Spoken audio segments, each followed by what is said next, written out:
Class, thank you so much for having me to guest lecture. It is such an honor and a privilege. My name is Chenesai. I am a trade lawyer, currently working in the creative economy as a strategist. I am very honored that Dr. Mike extended this invite to me. It's a very great opportunity and reminds me of my days at University of Pretoria. So it's really great to be here. It also gives me an opportunity to mix a bit of the practice of creativity as well as the principle and theory of creativity towards futuring Africa's path. So you guessed it, the topic of our lecture is going to be futuring Africa. Sounds interesting and easy. So I'm going to take you through what we're going to discuss next week. And I say we because I hope you will use this video to go through the reading material, to go through some of your own introspection, so that when we do have class next week, we'll have loads and loads of questions and a lot of healthy discussion around how we can successfully future Africa. So in the first instance, I'm going to open up this lecture with the amazing Xhosa designer who has taken the world by storm by introducing the South African Xhosa culture to the fashion runways. You already know who I'm talking about.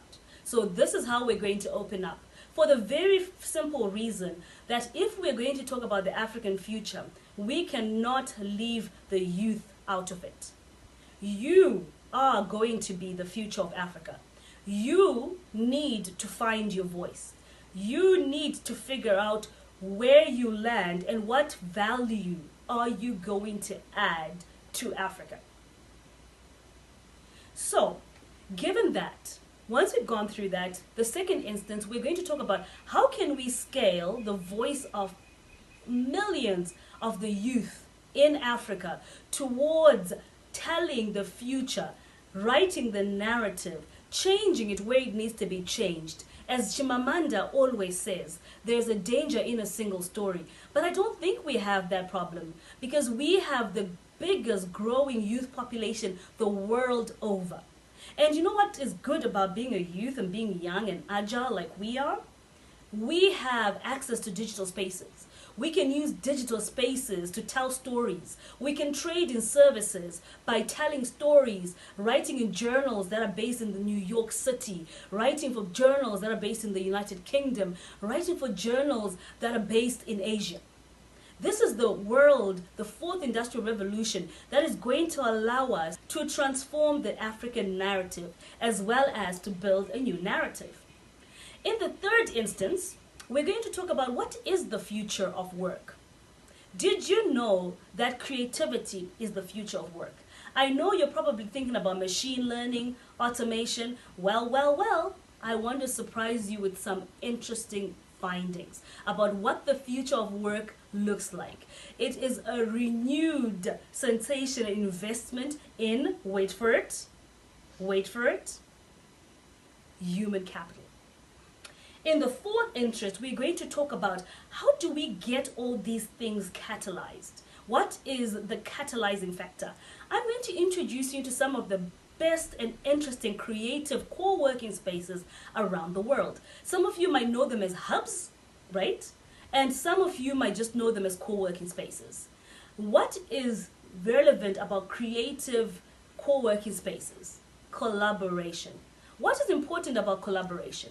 This is very important to futuring Africa. How do we begin to build value chains that foresee us focusing on these collaborated efforts towards increasing the trade of goods and services for the future of Africa, sustainable development.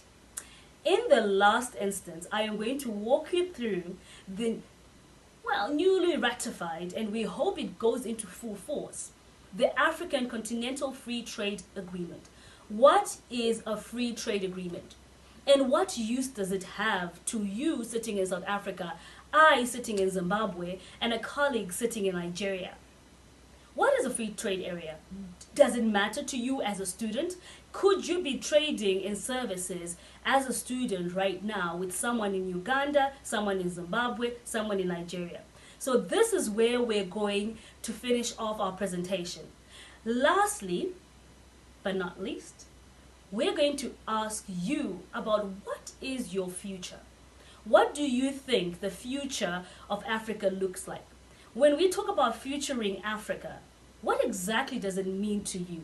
So, before class next week, I would like my written submissions from each one of you, short paragraph, explaining what does futuring Africa mean to you.